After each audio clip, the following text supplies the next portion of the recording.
In this video, I wanted to show you how you can make an auto-subscribe URL for your YouTube channel.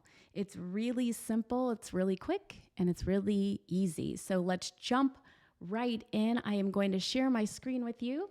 And what you're going to want to do is go to your homepage of YouTube. And once you get to YouTube, click on your profile and go down to your channel.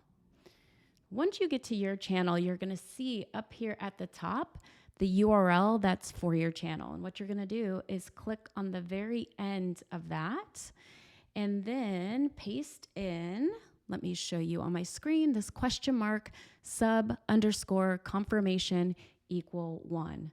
So make sure you put that at the very end of your URL. And when you do that, I'm just going to highlight this first before I test it, copy and paste that. But to test it, hit return, and you'll see that a little box right here pops right up. So now when anybody uses this URL, they will automatically be prompted to subscribe to your channel. So it's pretty cool, and it takes one extra step out of people having to click all over the place to subscribe to your YouTube channel. So once you click on that, they'll be subscribed. If you want to shorten your URL, you can go over to one of the URL shortening sites. I like Bitly.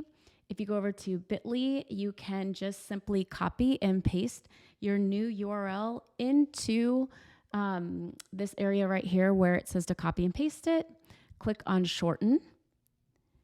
And you will see that you now have a shortened URL, and you can copy that and put that pretty much in any of your profiles or anywhere where you're wanting people to subscribe to your channel, quick and easy. I hope that helps and get more subscribers for your channel.